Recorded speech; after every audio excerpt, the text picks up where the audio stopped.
Very good morning to all of you. Myself, K. Srikanth, Associate Professor working in ECS department at G. Pullareddy Engineering College, Kurnool. Today's topic, Java's magic, the byte code. So let us start what exactly the byte code and how the magic is done in Java language because of byte code. So generally, the programming languages that we are learning today is of high-level programming languages like C, C++, Java, Python. So where the computer understands only binary language, right? There is a requirement to convert the high-level programming language into binary language. For that, we need converters or translators like compilers and interpreters. In Java language, the source code which is written in Java, generally it is saved as .java and it gets compiled by using a exe file called javac.exe, which is converted into byte code, the compiled code using the Java compiler. This is the first step while executing the Java programs. So after converting the byte code, the .java file to .class file, then it is diverted to, the byte code is given to the interpreter.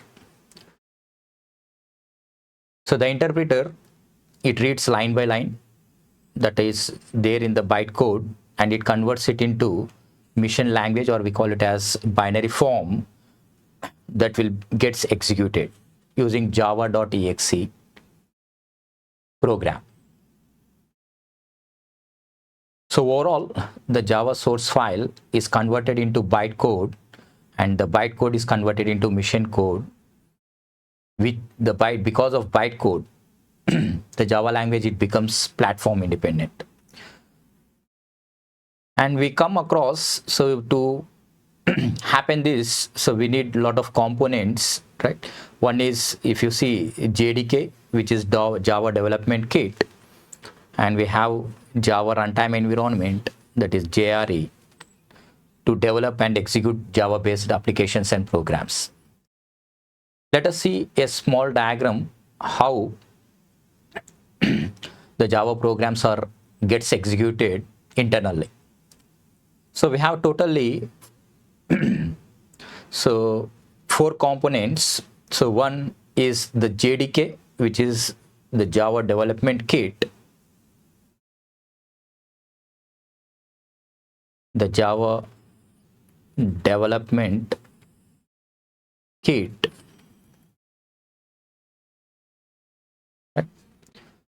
So which consists of 2 components. One is development tools, the other one is Java Runtime Environment. If you see the development tools, it consists of 2 important executable files. One is the Java compiler, which is javac.exe. The other one is the Java launcher, which is java.exe. So javac.exe is used to compile .java programs to get bytecode, and the bytecode is given to Java launcher to convert it to as mission code, that is the binary form of the language, high-level language. So which is then diverted to a component called JVM, so which stands for Java Virtual Machine. Java Virtual Machine, which executes the Java applications with the help of Java standard packages and runtime libraries. This is how the Java programs gets executed in real time. So we need a component called Java Development Kit, which takes the help of Java compiler to convert source program into bytecode Then the bytecode is given to Java launcher to convert it as binary language or mission language. Then the mission program is given to JVM, which takes the help of Java standard packages and runtime libraries to execute our applications. Hope it is clear what exactly happening in Java language. Let us see one more diagram which gives a clear picture of the execution of Java program. Here you can see a source file called helloworld.java, which is a Java program given to compiler, the Java compiler, javac.exe. It gives an output called bytecode, which is an intermediate code which makes the language platform independent. Because of bytecode, the Java is platform independent, and it generates a file called .class file, helloworld.class, which is then diverted to Java virtual machine, where a lot of work has been done within the Java virtual machine. So the first component of Java virtual machine is class loader. So whatever the classes that are part of your program are loaded into RAM, and the classes which are required to execute your program are also loaded into the RAM. Then the other component is bytecode verifier. So whatever the bytecode generated after the compilation, it will be validated. It will check for illegal code. If any illegal code is there, it stops the process and intimates the same to the programmer. If bytecode verification is successful, then the code is diverted to the interpreter. So the interpreter, it executes the code line by line, and the mission code is generated. And there is a comment that Java language is slower compared to our C or C++ language because it uses an interpreter where line by line execution is may happen. Further, the inventor James Gosling has introduced and one more component called JIT compiler, so which stands for just-in-time compiler. Just-in-time compiler, so which compiles the reusable bytecode into machine code, where the performance of Java language has been improved using just-in-time compiler. And there is an environment called runtime environment, which executes the programs and gives the result. Overall execution of the program is well done, and the results are seen in the console with the help of operating system and hardware of the computer. So this is the entire process that is happened within the computer. So where we write .java program that is given to compiler, a bytecode is generated, which is an intermediate code which makes the language platform independent. That is, the bytecode is given to Java virtual machine, where the class loader component loads all the classes that are needed for execution. Then bytecode verification is done. If bytecode verification is successful, then the bytecode is given to interpreter, where line by line execution is done, and it is converted into machine code with the help of JIT compiler, where reusable bytecodes are converted into machine code, and the machine code is given to the runtime environment to execute our applications with the help of operating system and the hardware.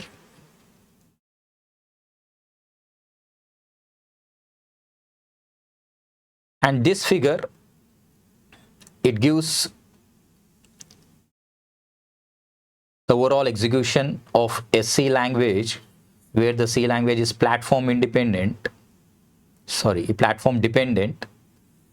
If you see the C code, which is in the file extension .c, helloworld.c, is given to Windows C compiler, where it generates a file called .exe, helloworld.exe, which is understood by the Windows operating system. Whereas the same helloworld.c is given to Linux C compiler, and it generates a different format of file, that is helloworld.out, which runs on Linux operating system. The same .c file is given to Mac C compiler. It gives a format called .out, which runs on Mac OS. If you see, for every operating system, the extension is different. So that's why the C language is treated as platform dependent. So which is a drawback of the language. So where we need to change the .c file to execute in different platforms. So this drawback is overcome in Java language by introducing bytecode. Here in this diagram, it is very clear that the Java code, which is in a file extension called .java, it gives to Windows Java compiler, Linux Java compiler, and Mac Java compiler. All the Java compilers that generate the same code, that is bytecode, which we call it as intermediate code. Intermediate code in the format .class, which makes the language platform independent, and the respective OS has to develop their own JVM. So the Linux OS has to develop Linux JVM, Mac OS has to develop Mac JVM to make bytecode to be converted into machine code and run on the system. So because of bytecode, the language, it is platform independent, which makes Java language very popular. So that's why the heading is very clear. The Java's magic is happened because of bytecode, which is an intermediate code that makes the language platform independent, where the .java file can be run on any platform. Maybe it can be run on Windows OS, Linux OS, or Mac OS without any modifications in your source file. Thank you for patience listening. We'll cover next topic in the next video. Have a nice day.